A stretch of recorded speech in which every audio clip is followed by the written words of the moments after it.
Langit kini kian bergemuruh, tanah bergetar oleh amarah ribuan Asura yang kehilangan pemimpinnya. Kematian Chanda dan Munda, dua jenderal kebanggaan mereka, membakar nyala dendam yang tak bisa lagi dipadamkan. Namun dari bara itu, lahir keputusan paling gila yang pernah dibuat bangsa Asura. Sumba dan Nisumba, dua raja kegelapan yang selama ini hanya mengamati dari singgasana mereka, kini turun sendiri ke medan perang. Tidak lagi mengirim prajurit, tidak lagi bersembunyi di balik kekuatan lain.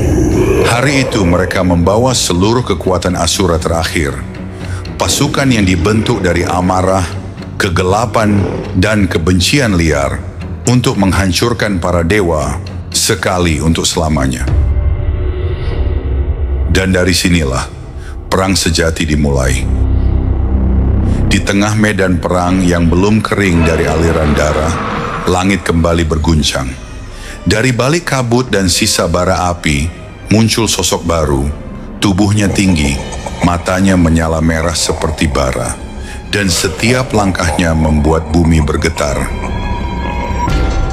Dialah Raktabija, Asura yang membawa anugerah paling aneh dan berbahaya yang pernah dikenal semesta. Ketika petir Indra menghantam dadanya, darah hitamnya tumpah ke tanah. Namun dari setiap tetes itu, lahir satu Raktabija baru dengan kekuatan yang sama persis seperti dirinya. Satu luka saja sudah cukup untuk menciptakan ribuan musuh baru. Semakin keras para dewa menyerang, semakin cepat pasukan Rakbija berkembang. Api dewa Agni, angin dewa Bayu, dan cahaya dewa Surya, semuanya hanya akan memperbanyak jumlahnya. Dalam hitungan waktu singkat, satu Asura telah menjelma menjadi lautan makhluk yang identik, memenuhi langit dan bumi dengan kekuatan yang tak terbayangkan. Para dewa mundur perlahan, karena mereka tahu setiap serangan hanyalah mempercepat kehancuran mereka sendiri. Mereka sedang berhadapan dengan kutukan yang menjelma menjadi kehidupan itu sendiri. Dan di balik semua itu, Dewi Durga hanya menatap dalam diam. Karena ia tahu, perang ini baru saja berubah menjadi sesuatu yang jauh lebih menakutkan. Medan perang kini telah berubah menjadi neraka terbuka. Setiap serangan para dewa hanya menambah penderitaan baru. Setiap tetes darah Raktabija yang jatuh ke tanah melahirkan ribuan dirinya kembali.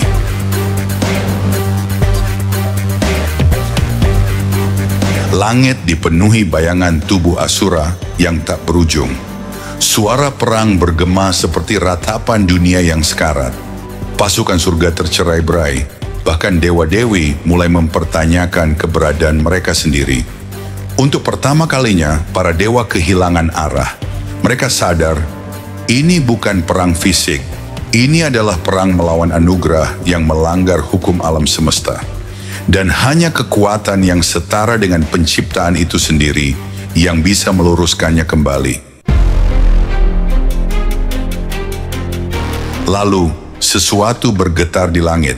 Sebuah cahaya menyilaukan, bermanifestasi dari setiap arah. Itu adalah jawaban dari doa para dewa kepada sumber kekuatan mereka. Dan kini alam semesta menjawab melalui Sabta Matrika.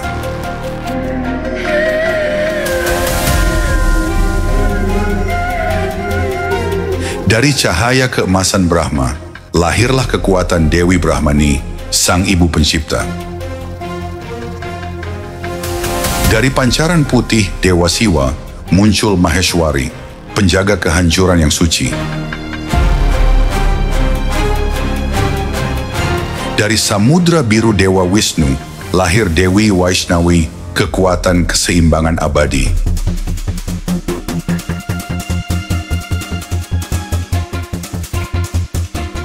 Dari api Skanda, bangkit Dewi Kaumari. Dari Dewa Indra, muncul Dewi Indrani, Dewi Badai yang mengguncang langit. Dari kekuatan Waraha, terlahir Dewi Warahi. Dan dari kemarahan Durga sendiri, bangkitlah Dewi Kali, kegelapan yang menyala, amarah yang berwujud kesadaran. Ketujuh dewi ini berdiri mengelilingi Durga seperti cincin kosmis yang berputar, menyatukan kekuatan tujuh dunia dalam satu denyut. Perang belum berakhir, namun kini semesta telah menyiapkan jawabannya. Setelah kelahiran para Matrika, medan perang kembali berguncang. Namun Durga tahu kekuatan langsung tidak akan pernah mengalahkan Raktabija. Setiap luka justru memperbanyak dirinya.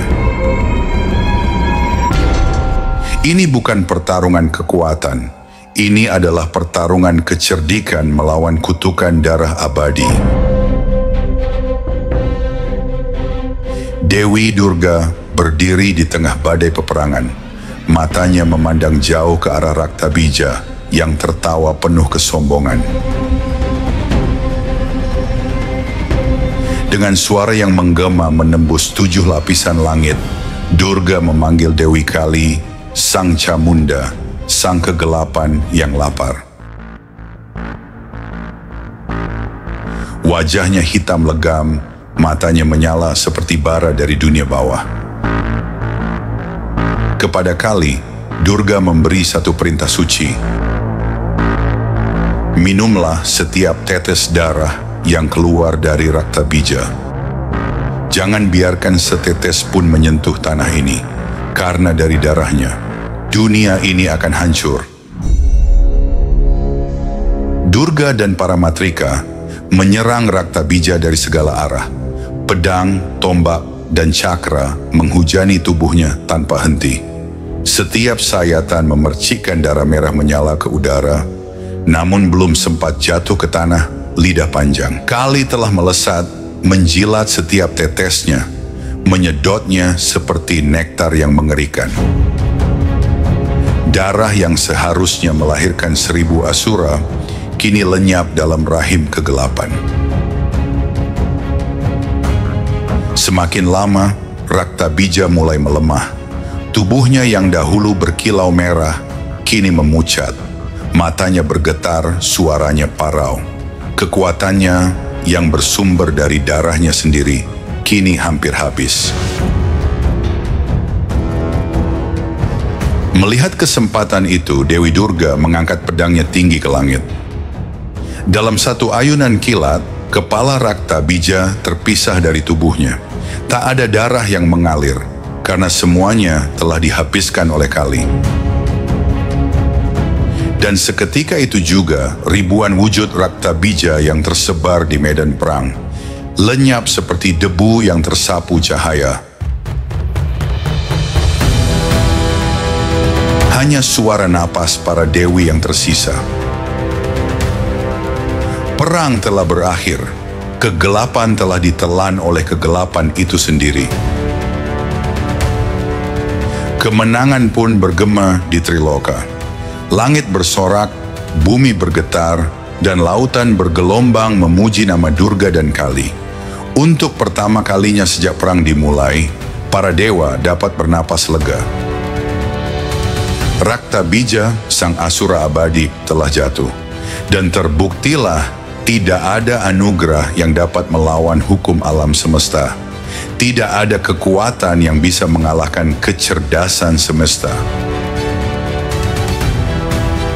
Namun di balik sorak-sorai kemenangan itu, sesuatu mulai berubah. Dewi Kali, yang baru saja meneguk darah Raktabija, tidak lagi tenang. Matanya membara, lidahnya menjulur panjang, dan dari tubuhnya terpancar aura kehancuran yang tak dapat dikendalikan. Sang Dewi kini bukan lagi alat kemenangan, tapi badai yang tak bisa dihentikan. Durga memandang dari kejauhan, menyadari bahwa kemenangan ini belum sepenuhnya menciptakan kedamaian. Karena di balik bayangan hitam pertempuran itu, dua sosok raksasa masih menunggu, Sumba dan Nisumba. Dua asura yang kehilangan segalanya, dan kini hanya punya satu hal tersisa, keputusasaan yang akan menyalakan perang terakhir.